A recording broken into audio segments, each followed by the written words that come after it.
देखो particle physics जो है ना उसके अंदर हमारे पास कुछ चीज़ें हैं, बस वो समझ लो तुम्हारा पूरा पार्टिकल फिजिक्स सॉल्व हो जाएगा। सही है। पहली चीज़ कि भाई जो पार्टिकल्स हमारे पास हैं, सही है, उनके बारे में थोड़ा सा देखना। अल्फा स्कैटरिंग एक्सपेरिमेंट हमने देखना है।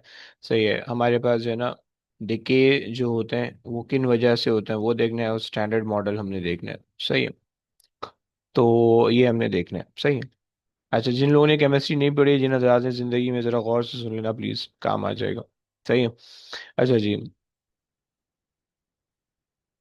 तो पार्टिकल बेसिकली हमें तुम्हें बताया कि पार्टिकल तुम्हारे पास जो है ना तीन टाइप के होते हैं, ये तो एटम होगा, सही है, ये तो मॉलिक्यूल, ये तो भी पार्टिकल, आयंस। हम इन सबको ना पार्टिकल कह रहे होते हैं। सही हो गया। आयंस का हमारे इसमें कोई काम नहीं, थोड़ा बहुत आ जाएगा। मॉलिक्यूल का बिल्कुल कोई काम नहीं है। एटम मेनली हम बात कर रहे होंगे, राइट।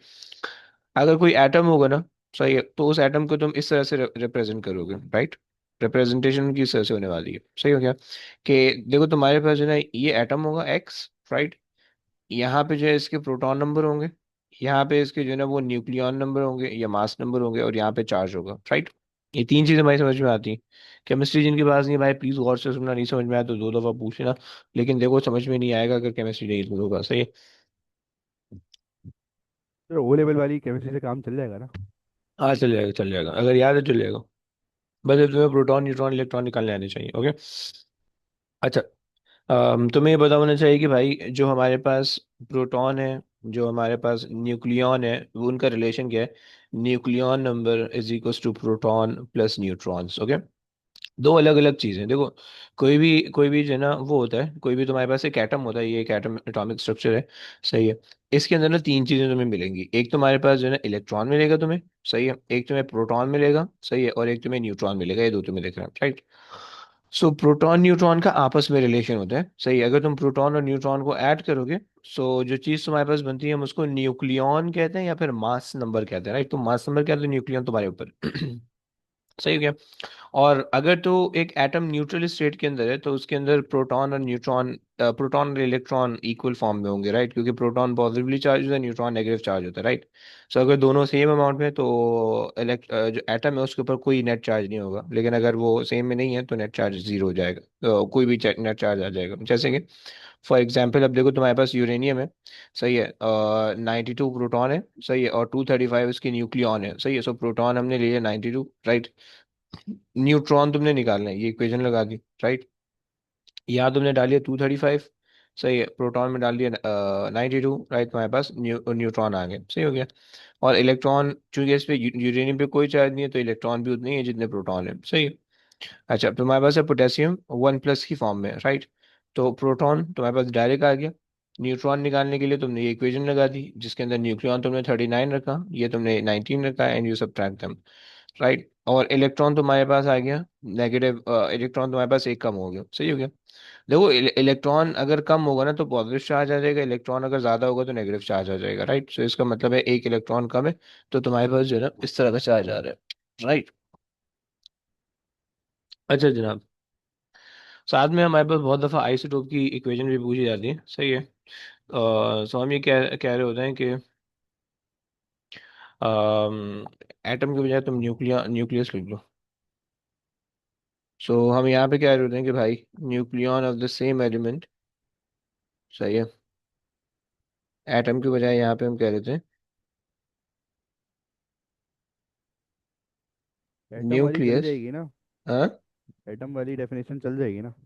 ये न्यूक्लियस एटम नहीं ना लिखो यार, वो न्यूक्लियस कह रहा होता है, ये nucleus of the same element having the same proton number but different neutron number. Okay. तो रट्टा याद आ सही। गया था सर। वो न्यूक्लियस ज्यादातर जो है ना फेस के अंदर वो न्यूक्लियस दे रहे होते हैं। तुम्हारी आवाज बहुत वीक क्यों आ रही है भाई?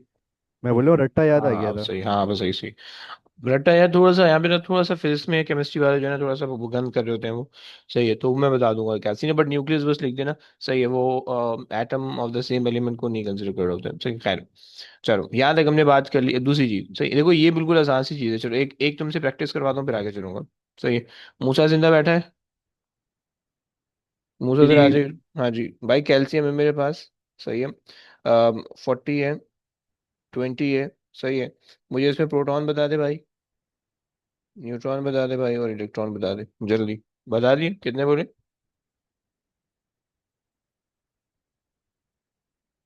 20 प्रोटॉन आ गए,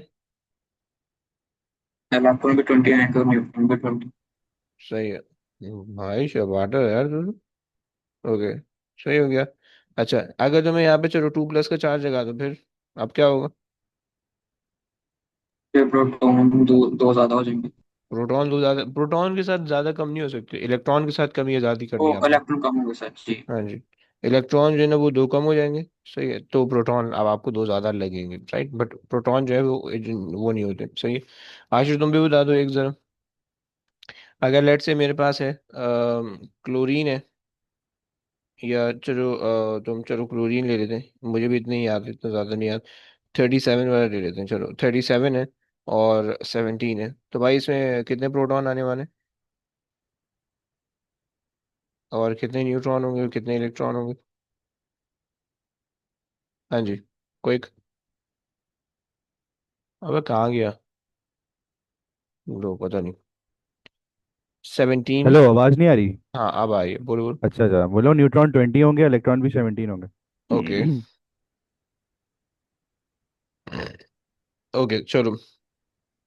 चलो तुम लोग को ये बात आ गई है। अच्छा जी, अब आ जाओ अल्फा स्कैटरिंग एक्सपेरिमेंट पे। सही है, देखो ये एक्सपेरिमेंट बहुत दफा आता है, तुम्हें इसकी दो कुछ चीजें पता होनी चाहिए, राइट। ये हमने न्यूक्लियस को स्टडी करने के लिए बनाया है कि न्यूक्लियस किस तरह का होता है। सही हो गया। सही से तुम्हें पता होना चाहिए कि किस काम के लिए होता है। सही है, न्यूक्लियस को स्टडी करने के लिए हमने बनाया। सही है। अच्छा, एक्सपेरिमेंटल सेटअप तुम्हारे पास ये होता है कि भाई तुम्हारे पास एक अल्फा पार्टिकल की सोर्स होती है, राइट। अल्फा पार्टिकल बेसिकली ये होता है, अल्फा पार्टिकल, राइट, कि जिसके अंदर जो है ना दो प्रोटॉन होते हैं, सही है, और दो न्यूट्रॉन होते हैं, और दो प्लस का चार्ज है इलेक्ट्रॉन उसने लूज किए हुए होते हैं। ओके, सही है। हमने जो है ना गोल्ड फॉइल ली, एक बिल्कुल थिन सी गोल्ड फॉइल होती है, राइट, बहुत ज्यादा थिन होती है, राइट। और उसको थिन रखने की वजह ये है ताकि जो है ना हम कोशिश करते हैं कि जो अल्फा पार्टिकल है वो गोल्ड न्यूक्लियस की, गोल्ड फॉइल के कम से कम पार्टिकल के साथ इंटरेक्ट करे, राइट, लाइक एक पार्टिकल के साथ इंटरेक्ट कर पाए, लेट्स से। सही है, समझ रहे हो? सो जब हमने इस एक्सपेरिमेंट को परफॉर्म किया ना, और हमने alpha particle, multiple alpha particle की बीम इस गोल्ड न्यूक्लियस पे फायर की, तो उससे जो है ना ये यहाँ पे हमारे पास स्क्रीन थी, डिटेक्टर था, इस डिटेक्टर ने जो रिजल्ट डिटेक्ट किया ना वो मैं आपको यहाँ पे दिखाने लगा हूँ। ये आ रहा है, सही है। अब इसमें देखो क्या हो रहा है कि ये तुम्हारे पास लेट से गोल्ड न्यूक्लियस है, राइट, और ये तुम सारे अल्फा पार्टिकल तुमने फायर किए, राइट, ये सारे अल्फा पार्टिकल। अब देखो, एक तो ये है कि जिसके अंदर तुम्हारे पास बहुत सारे अल्फा पार्टिकल सीधे जा रहे हैं, राइट, 1 2 3 4 5, राइट। 5 रेज जो है, 5 बीम तुम्हारे पास जो है ना सीधी जा रही है, यानी वो न्यूक्लियस के एटम के थ्रू पास होते हुए जा रही है, उनको कोई फर्क ही नहीं पड़ रहा। ओके। सेकंड तुम्हारे पास है कि जिसके अंदर बी वाला अगर तुम देखो, so they get closer with the nucleus and they get bent. Okay, थोड़ा सा डिफ्लेक्ट तुम्हें दिख रहे हैं। सही, ये जो देख रहे हो ये बहुत दूर से जा रहा है। सही, ये भी बहुत दूर से जा रहा है, ये भी बहुत दूर से जा रहा है, लेकिन ये करीब से जा रहा है, बेंड हो रहा है, ये भी करीब से जा रहा है, बेंड हो रहा है, ये दूर से जा रहा है, राइट। सो ये जो करीब से जा रहे हैं दे गेट डिफ्लेक्टेड, राइट। अब तुम्हें पता है, देखो अल्फा पार्टिकल चार्ज है, राइट, अल्फा पार्टिकल चार्ज है और ये डिफ्लेक्ट हो रहे हैं, इसका मतलब है कि न्यूक्लियस के ऊपर कोई ना कोई टाइप का चार्ज जरूर आ रहा होगा, जिसकी वजह से ना अल्फा और बीटा जो है वो डिफ्लेक्शन उनकी आ रही होगी। सही है।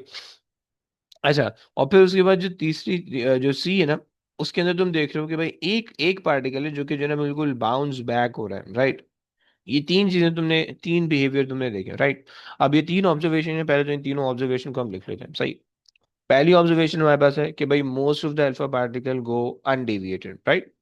सही, अनडेविएटेड का मतलब ये हो गया कि भाई तुम्हारे पास सीधे सीधे जा रहे हैं, कोई फर्क नहीं पता चल रहा, राइट।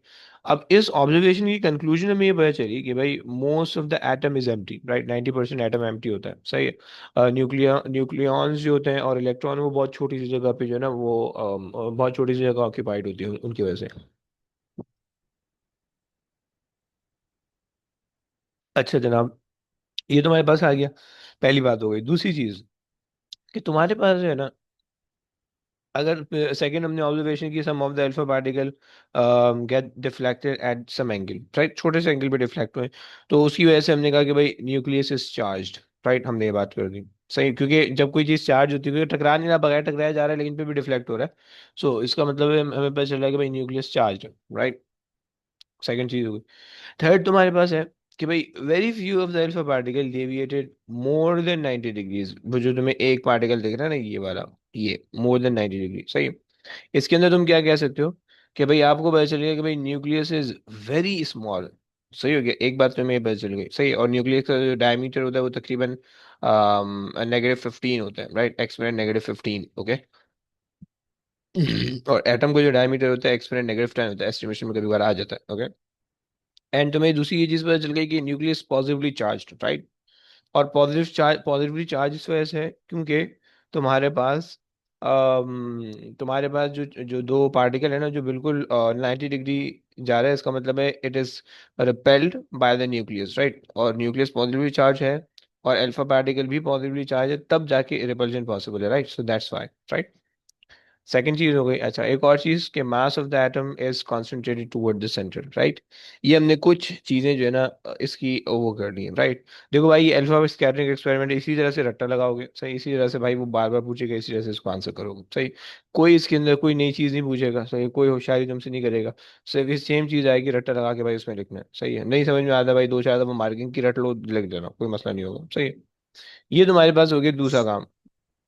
अच्छा जी, अब तुम्हारे पास आते हैं तीसरी चीज, सर राइट। ऊपर का दिखा दी।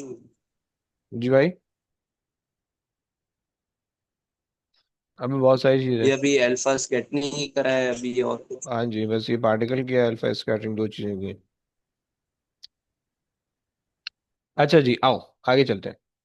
अब देखो, अगर तुम्हारे पास एक एटम है ना, तो उस एटम के ऊपर चार फोर्सेस लग रही होती हैं, सही हो गया।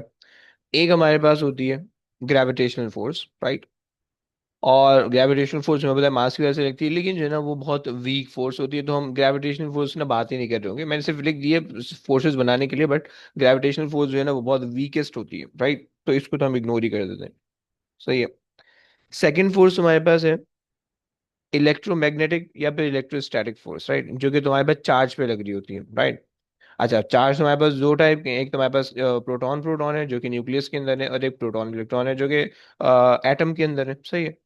सो अब अगर तो तुम रिपल्जन कंसिडर करो, यानी ड्यू टू चार्ज पार्टिकल, तो दो फोर्सेस आ रही है, तो रिपल्जन होगी या तो अट्रैक्शन होगी। अगर रिपल्जन होगी तो किसके दरम्यान है, प्रोटॉन प्रोटॉन है। कहाँ पे भाई, इनसाइड द न्यूक्लियस है, ओके। और क्या कर रही है वो, न्यूक्लियस को अनस्टेबल कर रही है, राइट, क्योंकि न्यूक्लियस छोटी सी जगह है। न्यूक्लियस एक छोटी सी जगह है, और यहाँ पे अगर दो प्रोटॉन है, सही, तो वो दोनों एक दूसरे को रिपेल कर रहे हैं, राइट। अब जब वो दोनों एक दूसरे को रिपेल कर रहे हैं, तो इसका मतलब क्या होगा भाई, वो न्यूक्लियस को ब्रेक करने की कोशिश करेंगे, राइट, क्योंकि वो टूट के अब खुद अवे दूर जाने जाएंगे, राइट। तो ये जो है ना वो आपके न्यूक्लियस को ब्रेक करने की कोशिश करता है। एंड ये जो फोर्सेज होती हैं, ये जो फोर्स होती हैं, ये लॉन्ग रेंज फोर्स होती है, सही हो गया। अच्छा जी। अच्छा, और ये मैंने तुम्हें बता दिया, लगती कहाँ है भाई, इनसाइड द न्यूक्लियस, ओके। अच्छा, फिर उसके बाद अट्रैक्शन, अगर तुम मान रहे हो तो अट्रैक्शन कहाँ पे होगी, प्रोटॉन और इलेक्ट्रॉन के बीच में होगी, राइट। और अट्रैक्शन कहाँ पे होगी, वो न्यूक्लियस की शेल्स के साथ होगी, राइट। मतलब ये न्यूक्लियस है आपका, सही है। और ये आपके जो है ना शेल्स है, यहाँ पे अट्रैक्शन होगी, राइट। सो इलेक्ट्रॉन्स जो होंगे वो अट्रैक्टेड टुवर्ड द शेल होंगे, राइट, क्योंकि ऑपोजिट चार्जेस की वजह से, सही हो गया। ये आपके पास दो फोर्सेस हो गई। तीसरी फोर्स आपके पास है strong nuclear force, right. Strong nuclear force जो होगी वो आपके पास होगी ग्लूऑन्स की वजह से। इग्नोर कर दो, ये पॉइंट इंपॉर्टेंट नहीं है, सही है। बस होती क्यों है, बस मैंने वो बताया है। It is due to the gluons, right, but इसको for now skip it, okay. And ये कहाँ पे होती है भाई, experience by the proton and the neutrons, okay. And ये फोर्स क्या अट्रैक्टिव है, शॉर्ट रेंज फोर्स है इनसाइड द न्यूक्लियस, राइट। तुम्हें पता चला कि भाई न्यूक्लियस, अगर ये जो तुम्हारे पास यहाँ पे जो न्यूक्लियस है, इसके ऊपर जो फोर्सेस हैं प्लस प्लस रिपल्सिव फोर्स जो है, वो क्या कर रही है, तुम्हारे जो है ना न्यूक्लियस को ब्रेक करने की कोशिश कर रही है, ऐसे ही कर रही है ना। तुम्हारे न्यूक्लियस को ब्रेक करने की कोशिश करिए। जब ये तुम्हारे न्यूक्लियस को ब्रेक करने की कोशिश करें, तो इसका मतलब है there should be some counter force that overcome this force, ताकि तुम्हारा न्यूक्लियस स्टेबल रहे, राइट। वो तुम्हारे पास है स्ट्रॉन्ग न्यूक्लियर फोर्स, जो कि तुम्हारे अट्रैक्टिव फोर्स है, और जो है ना तुम्हें होल्ड करके रखती है न्यूक्लियस को, ताकि वो टूटे नहीं, राइट। हाँ, अगर दोनों की वैल्यूज बराबर नहीं होंगी, सही है। अगर इलेक्ट्रोस्टैटिक फोर्स ज्यादा बढ़ जाएगी, तो ऑब्वियस सी बात है कि फिर वो न्यूक्लियस ब्रेक हो जाएगा, राइट। और अगर न्यूक्लियर फोर्स ज्यादा होगी, अगर न्यूक्लियर फोर्स बहुत ज्यादा है, राइट, इलेक्ट्रोस्टैटिक फोर्स कम है, न्यूक्लियर फोर्स बहुत ज्यादा है, तो उसमें क्या होगा कि वो नियर बाय एटम को अट्रैक्ट करना शुरू कर देगी, राइट। जो छोटे एलिमेंट्स होते हैं उनके अंदर न्यूक्लियर फोर्स ज्यादा होती है, जो बड़े एलिमेंट होते हैं उनके अंदर इलेक्ट्रोस्टैटिक फोर्स ज्यादा होती है, राइट। जैसे कि यूरेनियम है 235 92, राइट। अब इसके अंदर 92 प्रोटॉन्स हैं, राइट। सो उसी वजह से जो है ना nuclear electrostatic force of repulsion बहुत ज्यादा होगी, राइट। लेकिन जो छोटे मोटे एलिमेंट है ना, हाइड्रोजन हीलियम वगैरह, उसके अंदर न्यूक्लियर फोर्स ज्यादा होती है, राइट। ये तुम्हारे पास आ गई। अच्छा। सो अब आपके पास जो है, अगर तो शॉर्ट रेंज से तुम इसको लॉन्ग रेंज कर दोगे तो जाहिर बात है आसपास की चीजें अट्रैक्ट होने शुरू हो जाएंगी, राइट। तो खैर, अच्छा, उसके बाद जो एक और फोर्स है हमारे पास, वो है वीक न्यूक्लियर फोर्स, ओके। अच्छा, वीक न्यूक्लियर फोर्स की क्या सीन है, ये इग्नोर इट, सही है। वीक न्यूक्लियर फोर्स जो है ना, वो डिके करवा रही होती है, उसका सिर्फ काम क्या होता है, वो डिके करवा दी है, राइट। अल्फा डिके करवाई, बीटा डिके करवाई, बीटा नेगेटिव पॉजिटिव दो टाइप के होते हैं, और गामा डिके करवाएगी, राइट। ये तीन टाइप के डिके होते हैं भाई, वो ये करवा रही होती है, राइट। ये देखो, तुमसे फ्रीक्वेंटली आज क्वेश्चन है कि भाई वीक न्यूक्लियर फोर्स क्या करवाती है, या डिके जो हुआ है वो किस फोर्स की वजह से होता है, तुम बताओगे वीक न्यूक्लियर फोर्स की वजह से हुआ है, ओके। सही हो गया। सो मैंने सारी फोर्सेस बता दी, वो फोर्सेस किस वजह से लग रही होती हैं, कहाँ पर लग रही होती हैं, और उनसे क्या इफेक्ट होता है, मैंने सब बता दी, राइट। ग्रेविटेशनल फोर्स का इफेक्ट नेग्लिजिबल है। इलेक्ट्रोस्टैटिक फोर्स, ये तो अट्रैक्शन होगी या रिपल्जन होगी, अगर रिपल्जन है तो प्रोटॉन प्रोटॉन के बीच में होगी, न्यूक्लियस के अंदर होगी, और न्यूक्लियस को वीक करने की कोशिश करेगी, राइट। एंड लॉन्ग रेंज तक होती है। अट्रैक्शन होगी तो प्रोटॉन इलेक्ट्रॉन के बीच में होगी, इनसाइड द एटम होगी, राइट। और जो एटम को होल्ड करके रखी हुई होगी, सही है। और स्ट्रॉन्ग न्यूक्लियर फोर्स क्या होगी, ग्लूऑन्स की वजह से होगी, प्रोटॉन और न्यूट्रॉन्स के बीच बिटवीन होगी, राइट। अट्रैक्टिव फोर्स होगी, और ये शॉर्ट रेंज होगी, इनसाइड द न्यूक्लियस काम करेगी, राइट। और ये जो है ना, ये जो आपके इलेक्ट्रोस्टैटिक फोर्स को ओवरकम करने की कोशिश करेगी, right. And weak nuclear force जो है वो तुम्हें डिके करवा रही होगी, ये तो अल्फा डिके, या फिर जो है ना बीटा डिके नेगेटिव का, या बीटा डिके पॉजिटिव का, या गामा डिके, ओके। चलो, अब आ जाओ जरा अल्फा डिके की बात कर लेते हैं, सही है। देखो, तुम्हें अल्फा डिके की इक्वेशन पता होनी चाहिए, फजूल की बातें मैंने लिखी हुई, उसको तुम इग्नोर कर सकते हो, राइट। देखो, अल्फा डिके की जो जनरल इक्वेशन है, वो जनरल इक्वेशन ये भाई, कि तुम्हारे पास जो है ना, अगर कोई भी एक एलिमेंट है, सही है, उसके अंदर से अगर अल्फा पार्टिकल तुम निकाल दो, तो देखो ऊपर जो है ना, जो तुम्हारे पास न्यूक्लियन नंबर है उसमें से तुम 4 सब्ट्रैक्ट करोगे, और जो तुम्हारे पास एटॉमिक प्रोटॉन नंबर है उसमें से 2 सब्ट्रैक्ट करोगे, राइट। सही हो गया। आप जरा देख लो भाई, कि तुम्हारे पास, अच्छा, जितने भी डिके होते हैं ना, सब स्टेबलाइज करते हैं, एटम जो है ना स्टेबल हो रहा होता है, इस वजह से वो डिके करते हैं, राइट। अब देखो, पहला डिके देखो यूरेनियम का, राइट। यूरेनियम से अल्फा डिके हुआ, थोरियम बना, ओके। अब थोरियम बना, अल्फा अल्फा डिके हुआ, राइट। सो देख रहे हो आप, 92 से 90 हो गया, क्योंकि दो यहाँ चला गया था, राइट। एंड 238 से 234 हो गया, 4 यहाँ चला गया था। सही हो गया। तो इसी तरह से जो है, अब आप देख लो, रेडॉन से रेडियम से रेडॉन बन गया, सही है। सो 88 से 86 हो गया, क्योंकि अल्फा पार्टिकल के दो निकले, राइट। 226 से 222 हो गया, ये यहाँ पे दो निकले, चले चार यहाँ पे चले गए, राइट। ये तुम्हारे पास ऐसे ही, इसी जैसे डिफरेंट इक्वेशन, ये तुम्हें याद नहीं करनी, सिर्फ एग्जाम्पलरी मैंने बताया है कि भाई इस तरह से इक्वेशन बनती है, राइट। आ जाओ भाई, अल्फा डिके हो गया, बीटा नेगेटिव डिके देख लो, सही है। देखो, बीटा नेगेटिव डिके के अंदर क्या है भाई, बीटा नेगेटिव, हम सबसे पहले इलेक्ट्रॉन को क्या होते हैं, राइट। अच्छा, और इलेक्ट्रॉन जो है ना, ये बीटा नेगेटिव, सारे जो जितने भी डिकेज हैं वो स्टेबलाइज को अचीव करने के लिए होते हैं, राइट। तो ये भी स्टेबिलिटी को अचीव करने के लिए होते हैं, सही है। अब इसकी जो जनरल इक्वेशन बनती है वो इस तरह से बनती है कि तुम्हारे पास एक पार्टिकल है, सही है। उस पार्टिकल से अगर बीटा नेगेटिव डिके हुआ, सही है। सो तुम्हारे पास जो है ना, ऊपर जो न्यूक्लियॉन नंबर है वो तो सेम रहेगा, लेकिन जो प्रोटॉन नंबर है उसमें से एक इंक्रीज हो जाएगा, राइट। बेसिकली होता क्या है, बीटा डिके के अंदर ना तुम्हारे पास एक न्यूट्रॉन जो होता है वो स्प्लिट होता है, टूटता है प्रोटॉन और इलेक्ट्रॉन के अंदर, राइट। तो प्रोटॉन चूंकि बाहर नहीं जा सकता, वो उसके अंदर ही रह जाता है, क्या बोलते हैं, न्यूक्लियस के अंदर ही रह जाता है, तुम्हें प्रोटॉन नंबर इंक्रीज होता हुआ दिखता है, और इलेक्ट्रॉन जो है वो बीटा की फॉर्म में बाहर निकल जाता है, राइट। अच्छा, साथ में जो ना, ये एक एंटी न्यूट्रिनो निकलता है, ये क्या बला है, जस्ट राइट इट डाउन, मैं अभी आगे जाके बता दूंगा कि ये क्या बला है, राइट। अब इसे फिलहाल लिख लो, एंटी न्यूट्रिनो भी साथ निकल जाता है, ओके। इसकी सिंपलाइज इक्वेशन, इसकी ये वाली इक्वेशन भी इंपॉर्टेंट है, राइट। और जो है ना, इसकी ये सिंबल इक्वेशन भी ये बहुत एंटी इंपॉर्टेंट है, हाँ। एंटी ये क्या लिखा हुआ है, anti anti new. Neutrino, neutrino, okay.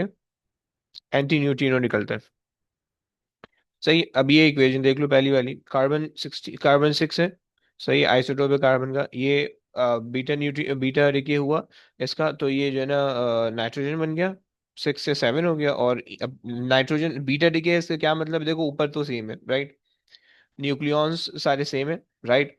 लेकिन नीचे जो है, अब आपने इक्वेशन सिंपल मैथ लगानी है भाई, 6 उधर है, इज इक्वल टू 7 प्लस -1 करोगे तो तुम्हारे पास जो होगा वो 6 बन जाएगा, राइट। दोनों तरफ इक्वल होनी चाहिए बस, राइट। तो अगर तुम्हें ये चीज हाइड करके दी हुई है, राइट, और तुम्हें बीटा नेगेटिव डिके बताया हुआ है, तो तुम ये चीज निकाल सकते होगे, राइट। तुम कह दो कि कोई ऊपर न्यूक्लियन में तो कोई फर्क नहीं पड़ता, प्रोटॉन जो है ना वो एक बढ़ जाते हैं, राइट। और ये तुम्हें इक्वेशन के अंदर ऐड करना है, राइट, विद सिंबल्स। इसका कोई चार्ज नहीं होता, कोई मास नहीं होता, राइट। चलो क्लियर हो गया, आ गया। सारी इसकी मैंने कुछ इक्वेशन बनाई हुई, याद नहीं करनी है, सिर्फ एग्जाम्पल इक्वेशन है, राइट। अच्छा जी, अब तुम्हारे पास आ जाओ, न्यूट्रिनो के बारे में थोड़ी बात करते हैं, सही है।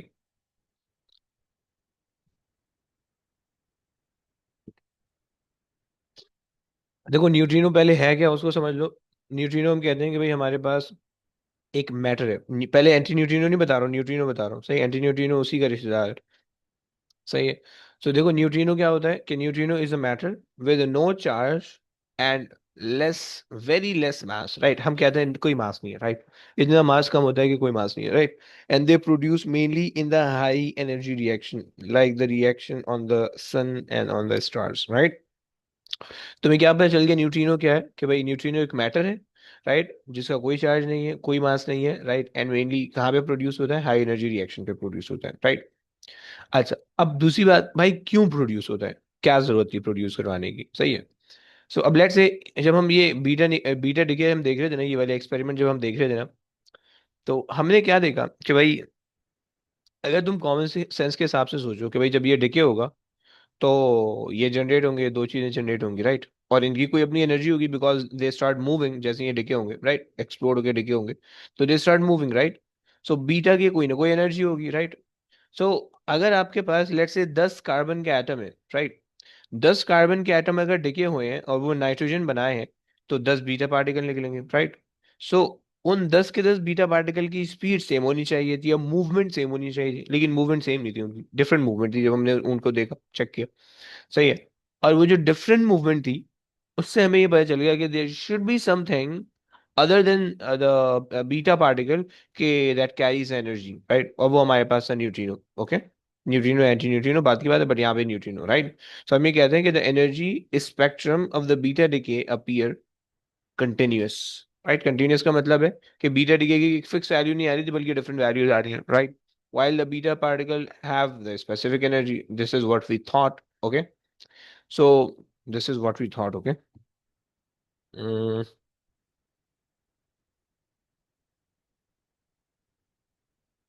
what we thought, okay. So this is what we thought, right. So beta decay के हमारे पास जो है ना, लेकिन हमें ऐसे नहीं मिला, हमें बीटा डिके की डिफरेंट एनर्जी मिली, सही। किसी की ज्यादा आ रही थी, किसी की थोड़ी कम आ रही थी, किसी की ज्यादा कम आ रही थी, राइट। इसका मतलब है कि there should be some other particle जो कि एनर्जी कैरी कर रहे हैं, राइट, जिसको हमने घोस्ट पार्टिकल का, right. And there should be some ghost particle जिसको हम डिटेक्ट तो नहीं कर पाए, बट एनर्जी के डिफरेंस से हमें पता चल गया कि भाई कोई ना कोई और पार्टिकल यहाँ पे निकलने वाला है, ताकि law of conservation of energy hold रहे, राइट। तो ये हमने देख लिया, सही है। सो ये हमारे पास कॉन्सेप्ट है उसका क्या बोलते हैं, न्यूट्रिनो का, कि भाई न्यूट्रिनो क्या होता है और क्यों जरूरी है, क्या होता है। मैंने बता दिया कि एक चार्जलेस मासलेस स्पीशी है, सही है, जो कि हाई एनर्जी रिएक्शन में जनरेट होता है। क्यों होता है भाई, क्यों जनरेट होता है, क्योंकि हमारे पास अगर ये जनरेट ना हो तो law of conservation of energy violate हो जाए, राइट। तो इस वजह से we have to generate this, ताकि जो है ना वो law of conservation of energy hold रहे, राइट। अब इसी का एक और रिएक्शन है जो कि हमारे पास है, बीटा पॉजिटिव दिखेगा, ओके। बीटा नेगेटिव दिखे के बाद बीटा पॉजिटिव दिखेगा, हमारे पास एक और रिएक्शन है, सही है। इसके अंदर भाई क्या होता है, इसके अंदर ना हमारे पास अगर हमारे पास एक पार्टिकल है, सही है, और उस पार्टिकल का बीटा नेगेटिव पॉजिटिव डिके हुआ है, तो बेसिकली नीचे में से जो है ना एक चीज ज्यादा होगी। यानी होता क्या है कि एक प्रोटॉन जो होता है वो बेसिकली एक इलेक्ट्रॉन को एब्जॉर्ब करके न्यूट्रॉन बना देता है, right. So proton converts into neutron bye absorbing an electron, तो उसकी वजह से जो ना ये नेगेटिव यानी पॉजिट्रॉन जिसको हम कहते हैं, एंटी इलेक्ट्रॉन इमिट कर देता है, राइट। सही, एंटी इलेक्ट्रॉन इमिट कर देता है, सही हो गया। अच्छा, और साथ में न्यूट्रिनो निकलता है, देखो इसकी इक्वेशन इसी जगह से रट्टे लगाओगे, राइट। एंटी न्यूट्रिनो इमिट करता है, सही है, और तुम्हारे पास जो है ना एंटी इलेक्ट्रॉन, जहां पे एंटी आएगा साथ में एक एक नॉर्मल चीज आएगी और एक एंटी आएगी, राइट। अब बीटा, ये beta positive basically anti electron है, सो यहाँ पे तुमने न्यूट्रिनो निकाला। जहाँ पे जस्ट इलेक्ट्रॉन था वहां पे तुम एंटी न्यूट्रिनो निकाले थे। ये दोनों साथ होंगे हमेशा, एंटी वाली चीजें साथ होंगी हमेशा। ओके, सो ये तुम्हारे पास हो गया, सही है। तो आपने जो है ना ये पहली इक्वेशन बना ली, सही है, कि इसके न्यूक्लियॉन नंबर सेम होंगे, सही है। और इसका जो मतलब नीचे से जो है ना, आपने इक्वेशन के अंदर कहा कि भाई प्रोटॉन आप यूटिलाइज करो तो इस वजह से प्रोटॉन एक कम हो जाएगा, लेकिन न्यूक्लियॉन नंबर इस वजह से सेम रह रहा है क्योंकि आपके पास वो ओवरऑल जो न्यूक्लियॉन्स है उनके अंदर कोई कमी पेशी नहीं हो रही है, राइट। एंड फिर इसकी कुछ इक्वेशन मैंने बनाई हुई, सही है, कि भाई ये कार्बन है, सही है। कार्बन डिके हो गए, आपके पास बन गया बोरॉन, ओके। और बीटा पॉजिटिव डिके हुआ है, जब बीटा पॉजिटिव डिके हुआ है तो आपके पास है आपके पास ऊपर आपने दोनों चीजों को सेम रखा है, राइट, और नीचे जो है वो आपने एंटी इलेक्ट्रॉन के साथ एंटी इलेक्ट्रॉन के साथ एक न्यूट्रिनो निकाल दिए। सारे एंटी इलेक्ट्रॉन के साथ एक न्यूट्रिनो निकल रहे हैं, और ऊपर वाले केस के अंदर सारे इलेक्ट्रॉन के साथ एक एंटी न्यूट्रिनो निकल रहा था, राइट। बस ये याद रखना है तुम्हें। अच्छा जनाब, सर चलो। ये एक बार दोबारा समझा दें। क्या चीज़ भाई? बेटा रिएक्शन, पॉजिटिव। बीटा पॉजिटिव, ठीक है, ये नहीं समझाने गया इसमें। एक बार ऊपर वो इक्वेशन पे जाना जिसमें इसका आ जाओ, रिएक्शन दिखा रहा था। ये बारे भाई देखना, बता, मुझे बता, इक्वेशन बता, मैं बता दूंगा। भाई हाँ लेट जी। से लेट से मेरे पास जो है ना एक इसमें जब एलिमेंट है। बेटा पार्टिकल निकल रहा है तो हम्म। उसके ऊपर प्लस साइन क्यों है? अबे वो बीटा निकल तो नहीं है। इलेक्ट्रॉन रहा है। अबे वो बीटा नहीं है वो, देखो दो चीजें हैं। देखो हमारी ना फिजिक्स ये कहती है कि भाई जो भी पार्टिकल है ना, पार्टिकल है, उसी का एक एंटी पार्टिकल भी होगा। एंटी पार्टिकल, सही है। अब जैसे बीटा एक पार्टिकल है, राइट, उस पे नेगेटिव चार्ज है, तो इसी का एक एंटी पार्टिकल भी होगा जिसका चार्ज होगा उसके ऑपोजिट, मास सेम होगा, राइट, समझ रहे? ये जी हमारी फिजिक्स कहती है, सही। एक होगा पार्टिकल, एक होगा एंटी पार्टिकल, इसी वजह से हमने कहा कि भाई एक है न्यूट्रिनो और एक है उसी का एंटी न्यूट्रिनो, राइट, समझ रहे? सो फिजिक्स ये कहती है कि एक जहां पे कोई पार्टिकल होगा ना, जो कोई पार्टिकल होगा उसको कोई एंटी पार्टिकल भी होगा, सही। प्रोटॉन है, एंटी प्रोटॉन उसका होगा, राइट। न्यूट्रॉन, एंटी न्यूट्रॉन भी होगा उसका, सही। सो बीटा नेगेटिव जो होगा वो बीटा नेगेटिव वो एंटी न्यूट्रिनो के साथ एग्जिस्ट करेगा, और न्यूट्रिनो जो है वो बीटा प्लस के साथ एग्जिस्ट करेगा, राइट। क्लियर हो गया भाई? जी सर, बस ये लेकिन कौन एक और हाँ, चीज के, बोल बोल। ये जो बेटा पार्टिकल नीचे निकल रहा है इसके नीचे जो प्लस वन साइन है ये है तो इलेक्ट्रॉन का ना? नहीं नहीं, इलेक्ट्रॉन देखो, जो बीटा एंटी पार्टिकल है ना, एंटी पार्टिकल, एंटी पार्टिकल को आप इलेक्ट्रॉन नहीं सोच सकते, सही। एंटी पार्टिकल इलेक्ट्रॉन का बिल्कुल ऑपोजिट होगा चार्ज में, समझ रहे हो? जी सही। देखो इसमें ना आप ये समझने की कोशिश नहीं करो कि भाई ये तो इलेक्ट्रॉन ही है तो हम नेगेटिव चार्ज क्यों कह रहे हैं, पॉजिटिव चार्ज क्यों कह रहे हैं, नेगेटिव क्यों नहीं कह रहे भाई। ये हमने, this is what we observed, right. So जो ऑब्जर्वेशन है वो फैक्ट होता है, सही है। फैक्ट पे कोई वो नहीं होता, रीजन नहीं होता, समझ रहे हो? तो जी ये इसी तरह से निकलेगा बस। थोड़ी सी एक्सप्लेनेशन फर्स्ट फैक्ट की है कि भाई एक पार्टिकल होता है, एक एंटी पार्टिकल होता है, सही है। सो अगर तो आपके पास बीटा नेगेटिव डिके है, सो बीटा नेगेटिव जो है वो मैटर है या पार्टिकल है, राइट। और अगर तो पॉजिटिव डिके है तो इसका मतलब है कि एंटी इलेक्ट्रॉन आपके पास निकलेगा। एंटी इलेक्ट्रॉन को हम पॉजिट्रॉन कहते हैं, सही है। ये हमारे पास इलेक्ट्रॉन है, इसको, इसका नाम होता है इलेक्ट्रॉन, सही है। इसको हम पॉजिट्रॉन कह रहे होते हैं। क्लियर हो रहा है भाई? जी पॉजिट्रॉन, सही हो गया। ये हम कह रहे होते हैं। ओके, चलो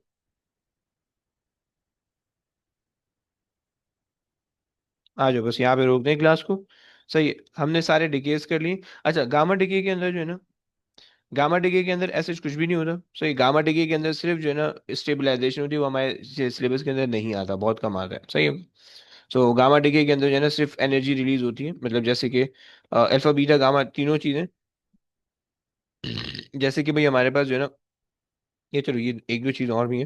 देखो अगर तो तुम जो रिएक्शन हो रहा है ना, उस रिएक्शन के अंदर हमारे पास लॉ ऑफ कंजर्वेशन अप्लाई हुए होते हैं, राइट। सो सबसे पहली चीज, nucleon number must be conserve, right. Law of conservation पहली चीज है, न्यूक्लियॉन नंबर कंजर्व रहने चाहिए। मतलब अगर 22 यहाँ पे, तो आप इनको सबको ऐड अप करोगे 22 बनने चाहिए, सही है।